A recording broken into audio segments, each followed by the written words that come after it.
I may be racist, but at least I don't watch anime. True. Anxious Democrats have been unable to convince Biden to step down. And while we haven't seen any polls yet, most people think that the failed assassination attempt against Trump and his reaction to it will help him politically, which is why the betting market's implied odds of a Trump victory spiked in the immediate aftermath of the shooting.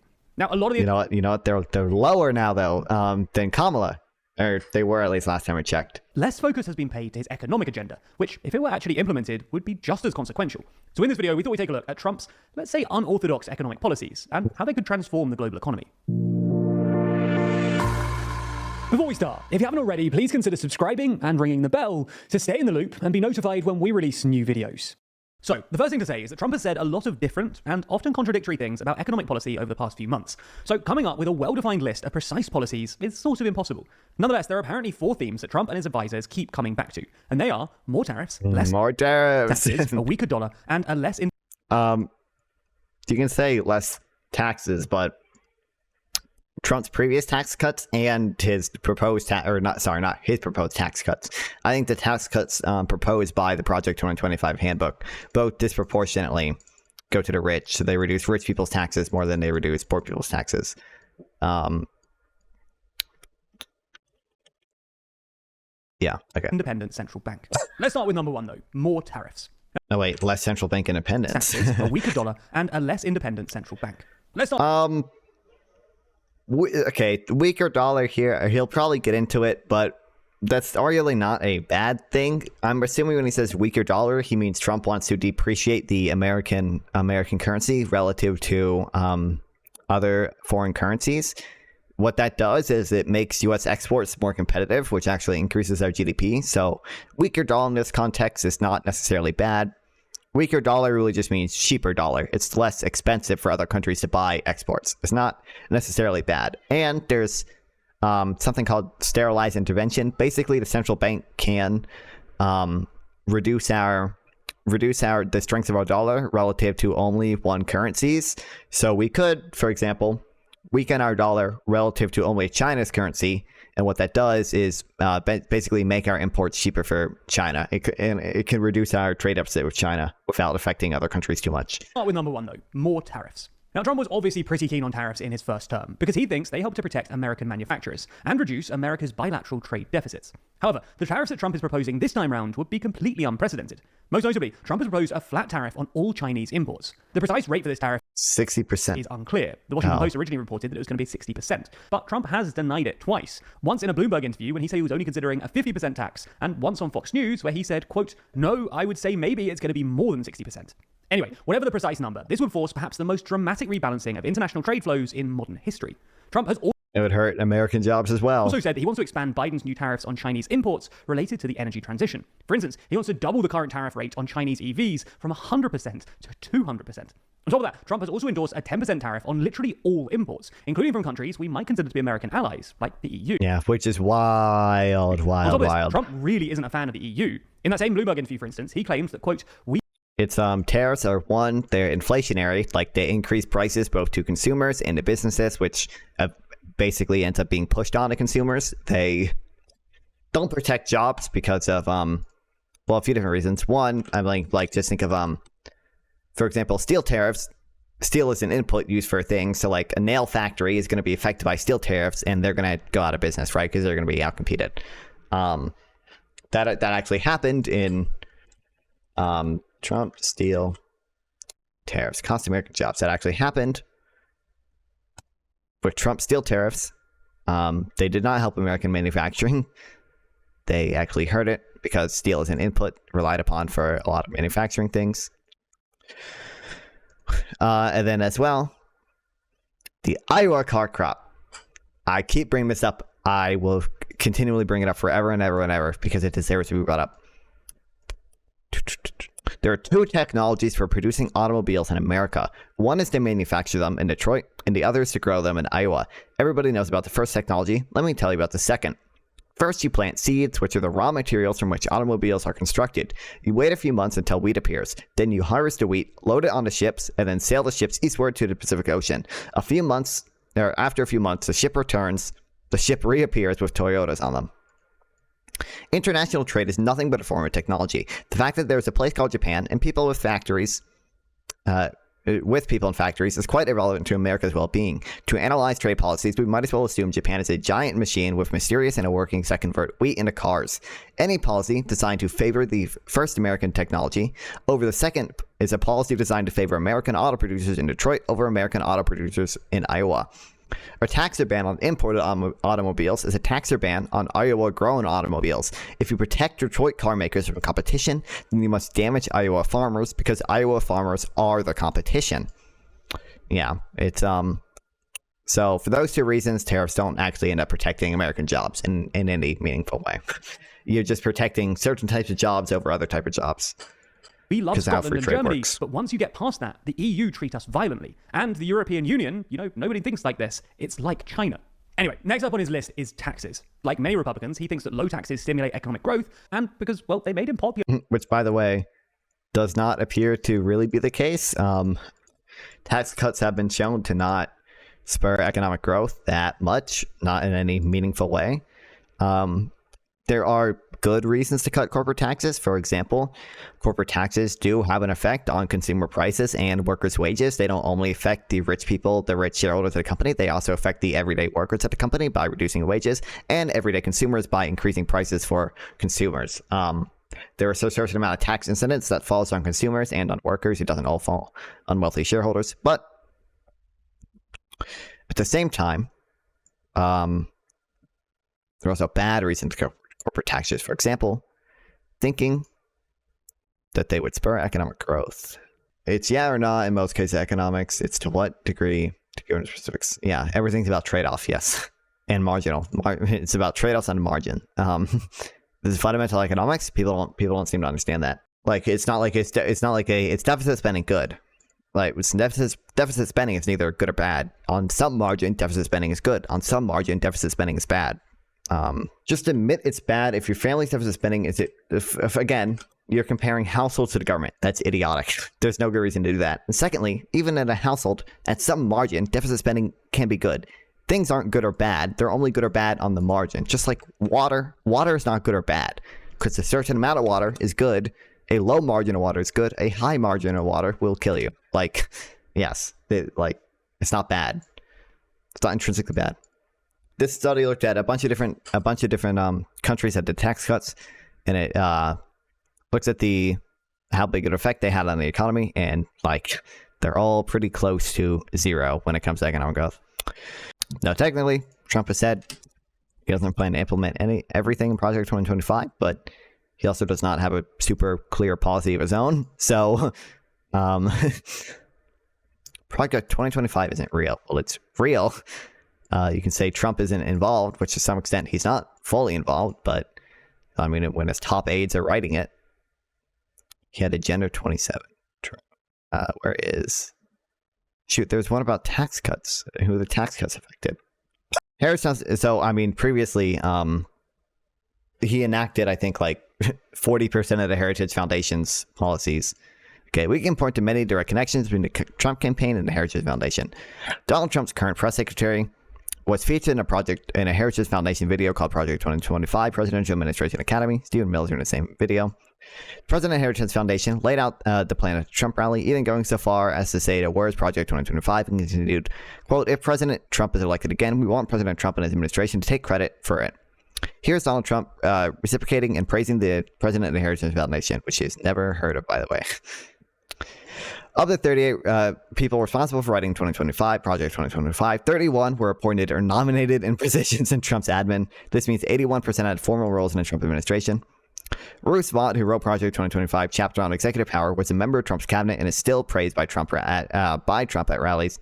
Vaught is working on a plan for the first 100 days to appoint tens of thousands of Trump's loyalist civil servants.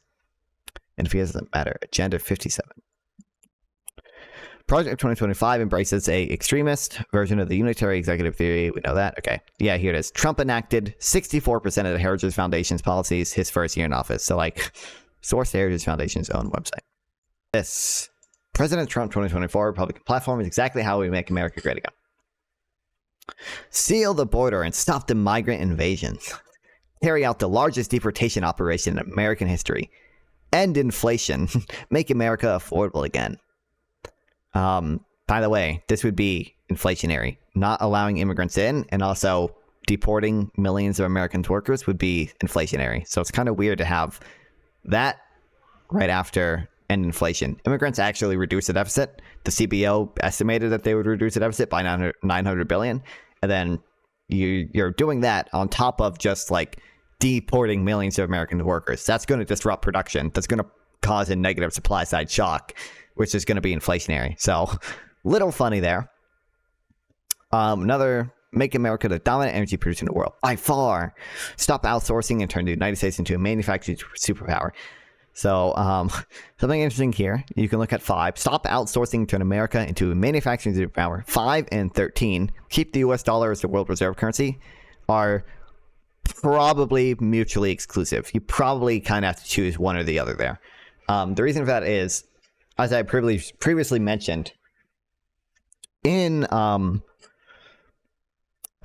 being the world reserve currency keeps the US dollar expensive because it drives up demand for the US dollar in the foreign reserve currency pool. So it appreciates the value of the US dollar, which makes US exports more expensive relative to other countries' exports. So in order to make us the manufacturing superpower, you probably have to devalue the dollar, which means you probably could not be the world reserve currency anymore. These are probably mutually exclusive. Like, yeah. And there's a whole bunch of other stuff that we can look at, but cut federal funding for any school pushing critical race theory. Deporting people doesn't depreciate the currency. It doesn't depreciate the currency, but it does cause an adverse supply side shock, right? You realize if you deport millions of American workers, you're going to have a negative supply side shock. That's going to be inflationary, right? And then secondly, you're going to increase the deficit because immigrants reduce the deficit because they work and pay taxes. Especially when we have a growing population. They aren't American workers. They're in America. They work. Don't know what to tell you. They're obviously they're not from America, but they live in America and they work. What's a better term for that? People who live in America and work. Which is due to expire at the end of 2025 and has floated reducing the corporation tax. They're expats. Okay, deport millions of expats, and that's probably going to be inflationary. Tax rate to either 20 or 15%, having already cut it from 35% to 21% in 2017, where it stayed ever since. In fact, in a meeting with congressional Republicans in mid-June, Trump even suggested... By the way, these tax cuts increase the deficit, by the way, because he doesn't pair there with any spending cuts. Unlawful expats. Not all of them are unlawful. Asylum is legal. A lot of them are just waiting for their court dates, and then some of them are legal and just don't have their... Or actually, it depends how you count it. I think never mind. But yeah.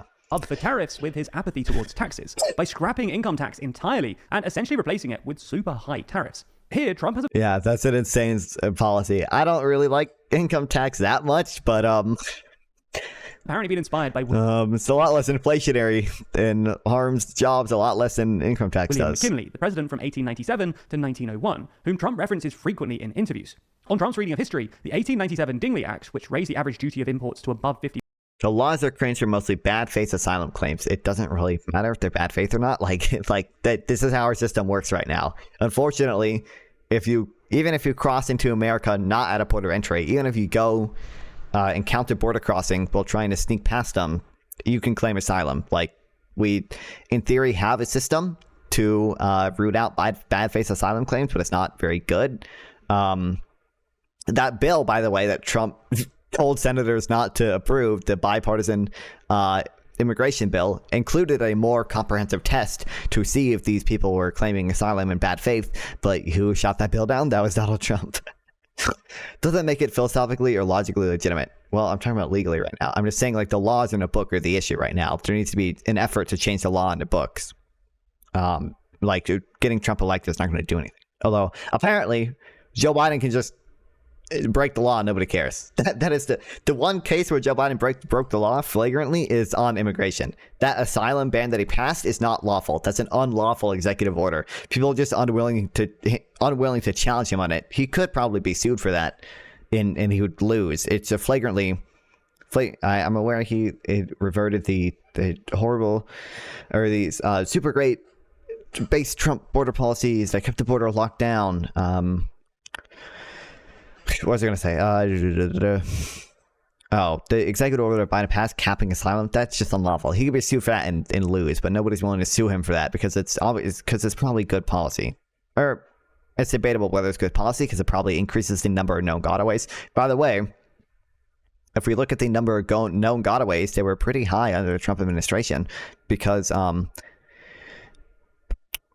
where's my immigration? No, it's probably not public.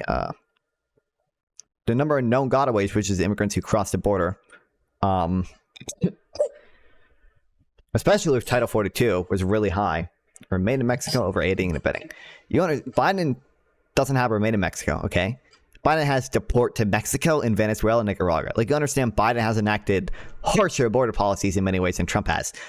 Trump didn't do the same stuff that Biden is doing to, like, fly people to Nicaragua. From the start, blah, blah, blah. Oh, it's also, you know that although the absolute number of immigrants crossing the border has been higher, a higher percentage of people crossing the border have been deported under Biden than under Trump. Trump let a higher percentage of people stay in the country than Biden did. 5 million people across the border. 51% were already removed. Trump only removed 29% of people across the border pre-Title 42. This is like really high. If you count Title 42, which was a COVID measure, then it's more like Biden 51%, Trump 49%. But they fly people to Chicago. That's aiding and abetting illegal immigration too. That's asylum claims. But you know that. Hold on. Where's the? Yeah, Biden has resumed U.S. deportations to Venezuela and Cuba. Yeah, he ended remain in Mexico, and instated deport to Mexico, or other countries that are even worse situations than Mexico. Yeah, Biden's transformed into deport to Mexico, where asylum seekers are being permanently deported to Mexico with no chance for asylum. Biden's doubled the number of immigrants detained in ICE facilities pending removal. Biden's also he's released less people than Trump has from ICE. Kamala Harris said that do not come, I'm gonna come. Such an awesome video, dude. Biden's also continuing Trump's wall, although he has been obstructing it by selling the equipment. People will bring that up. But the wall doesn't do anything. The wall is useless because the issue is the laws in the books right now. The issue is the asylum laws.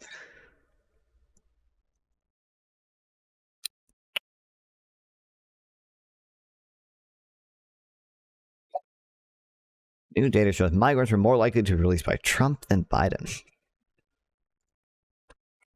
And then, yeah, Biden's executive order capping the asylum claims is flagrantly unlawful. Violates two different things: the international law and U.S.'s own domestic law. Pulling a knife in safe cities in Mexico, they're not seeking asylum; they're seeking our stuff. And loose law is true. What do you think my argument? I'm sure there are plenty of bad faith asylum claims. Like, I'm sure that's probably the majority of them. That's not what I'm arguing. I have no issue saying that. The thing I'm saying is that Trump is not any better on border policy. He's the one that shot down the bipartisan legislation. You are pro-illegal immigration. I'm pro-immigration. I don't think there should be illegal. I think we should make it easy. I'm not pro-illegal immigration. I'm pro-legal immigration. I think we should make it easier to immigrate here legally. I think that's how you solve the issue and better screen people. And yeah, my claim here is just that Trump is not any better on border policy than Biden, as evidenced by a ton of numbers that we can look at that show Biden has deported more immigrants as a percentage than Trump has, and he's released less people from ICE, and Trump got to take credit for all the Title 42 stuff when we had the Title 42 COVID measure, which Biden basically reinstated. And we can look at the number of known gotaways. Legal U.S. border crossings aren't. If you count the number of known gotaways, then like the illegal immigration is about the same as it was in the 2000s. Like, it's not like necessarily. It's not even breaking records. Anyway, on the known gotaways point, during Title 42, the Title 42 era where we had restrictions on, we had basically the asylum ban under Title 42. If you tried to enter the U.S. on asylum, you'd just be turned away. You'd be expelled. Whenever I feel dumb, I watch your stream and read chat. Based. What was I going to say? Oh, shit. I keep getting distracted by chat. Okay. Basically, we prohibited any like type of asylum. What that did, all that really did, didn't increase the number of border crossings. It increased the number of people who tried to evade border patrol. That one caused people to take more dangerous routes, and then illegal immigrants would fucking die in the desert or drown in the Rio Grande because now they're trying to evade border patrol. And two, it led to a lot of repeat crossings where people would get turned away and just try to cross again the next day. And three, it led to more known gotaways, to people who didn't drown in the river cross into the US. And now guess what? Unlike the asylum people, they don't even have a court date now. One, they don't get screened for criminal history. Anyone claiming asylum in the US gets a court date and they get screened for criminal history. Now that doesn't happen. So you're letting criminals into the United States. Or at least they're not screened for criminal activity. And they don't get a court date. And I'm pretty sure the majority of immigrants do show up for their asylum court date. Now, the asylum court system is really backed up. That's why the bipartisan bill suggested hiring more judges, and now there's issues with that. But that's why the bipartisan bill suggested hiring more judges to hopefully get more immigration court systems through the immigration. What's the term? Immigration litigation. Immigration litigation through the courts. Yeah. We saw this already with Title 42. The number of known gotaways has fallen 70% since Title 42 expired. This action will result in more deaths of migrants who think the way to enter is by evading border control, by hiding deserts, swimming in the Rio Grande, or slipping and serendipitously in the back of tractor trailers. Yeah.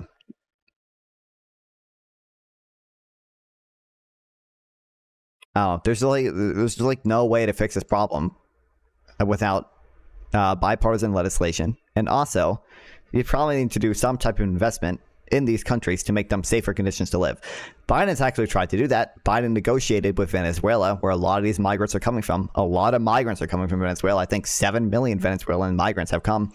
Biden negotiated with Venezuela to have free and democratic presidential elections in exchange for sanctions relief. And they got some sanctions relief, and then they banned the opposition candidate, and now a new opposition candidate has come up. And it could be the case that that opposition candidate wins. Their elections are actually on the 28th in 3 days. And if Venezuela starts moving towards democracy, we're probably going to see less migrants come in. Biden did a really good job with that. Yeah. With negotiating with other countries, which Trump never did. He never got Mexico to pay for the wall. % allowed McKinley to avoid implementing an income tax, which had been floated by free trade Democrats in the mid-1890s as a way to make up the potential decrease in tariff revenues. Leaving aside the question as to whether Trump's reading of democracy when you vote for one guy. What do you mean? What? history is actually accurate here, today it would almost definitely be impossible to do. In 2023, the total value of all American imports was about $3 trillion, while the total value of all income taxes was about $2 trillion. This means that Trump would need at least a 67% average tariff on all imports in order to replace income tax. But even this wouldn't work, because as the tariff rate rises, the value and quantity of imports would fall. The third policy that Trump seems to be pursuing is a weaker dollar. For context, the US dollar is the world's reserve currency, which creates a lot of demand for dollars, which means that the dollar is stronger or more valuable than it would otherwise be. Until relatively recently, most politicians apparently agreed that this was a good thing for the US, because it allows Americans to import more stuff, and the American government to borrow more money. However, some commentators, especially Trumpist Republicans, have recently started arguing that a strong dollar makes American producers and exporters... It's just so, like... I don't understand. People don't understand this, okay? Democracy is a spectrum. We all have different ideas of what a perfect democracy looks like, okay? That's not what I'm arguing. What I'm arguing is obviously having presidential elections that are free and democratic with a free press, which is what Biden's pushing for, is more democratic than not having those. That's all I'm saying. People never, ever understand that when it comes to Israel, when it comes to literally anything. People can't wrap their head around that. I don't know why. Anytime I have any argument about Israel, especially about it being a democracy, they're like, what about the occupied Palestinians? I'm obviously arguing that Israel is obviously there are issues with Israel. Like, those are accounted for in like indexes, for example, that we can look at. Like, there's a reason Israel on the Freedom House Index has a 74, and the US has like a 84. And Norway has like a 100, okay? Because we're less democratic than those countries. Israel is less democratic because of the way they treat Palestinians. That's not what I'm arguing. All I'm arguing All I'm arguing is that democracy is a spectrum, and Venezuela is moving the right way on that spectrum, at least hopefully. And if Venezuela moves the right way on that spectrum, we're going to see less migrants coming in. I understand you have your idea what a perfect democracy looks like. I have my idea what a perfect democracy looks like. Okay, we all have these ideas.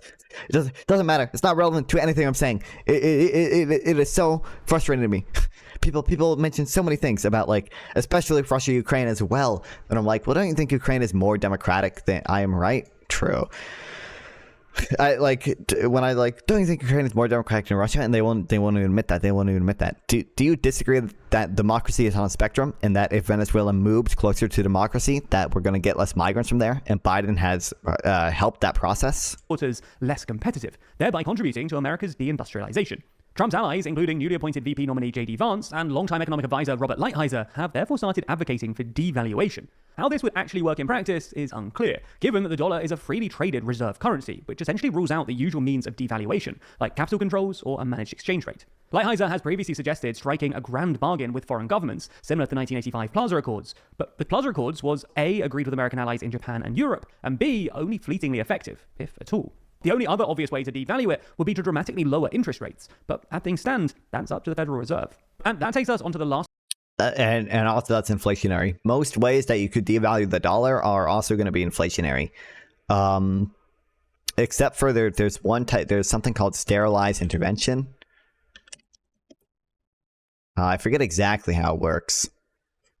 The purchase or sale of foreign currency by a central bank to influence the exchange rate of domestic currency without changing the monetary base. Yeah.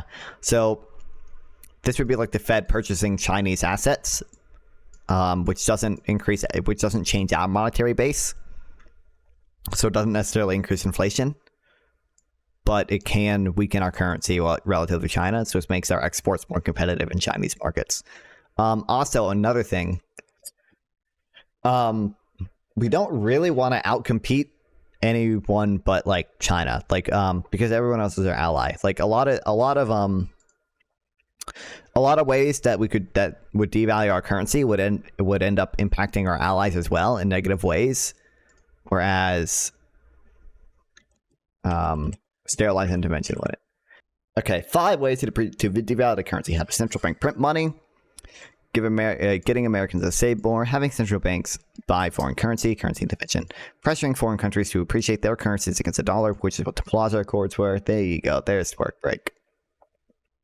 And then putting restrictions on capital. So the easiest one to do is this. This would be inflationary. Americans can also save more by buying U.S. bonds, which drive down interest rates without causing inflation because consumption falls as saving grows. But personal rates have mostly gone down despite policies like tax cuts and 401ks trying to get Americans to save more. Americans don't really want to save more. It seems like it'd be really hard to do it. Trade-offs probably would not be worth it. Similar to printing money, China does not care much about the rate it's getting on U.S. bonds, so it would likely not reduce our deficit significantly. And there's sterilized currency intervention. The Fed could also directly intervene by buying Chinese assets. Doing so without anything is called unsterilized intervention, and it would drive up inflation. Doing so while selling U.S. bonds called sterilized intervention, and the effect on inflation interest rates would cancel out. This also allows us to target specifically China. Last policy on the list, a less independent central bank. For context, this is a really big one. This would be like majorly inflationary if Trump gets his way. America's central bank, the Federal Reserve, is operationally independent, which means the government can't tell it what to do. Today, most central banks are independent because most people think the politicians have a pro-inflationary bias. In other words, because rate hikes are unpopular, if you let politicians control monetary policy, they'll generally keep rates too low, which means more inflation. Anyway, in April, the Wall Street Journal reported that some of Trump's... Are you having a brat summer so far? I don't know. I've never listened to the album. I don't know what that means.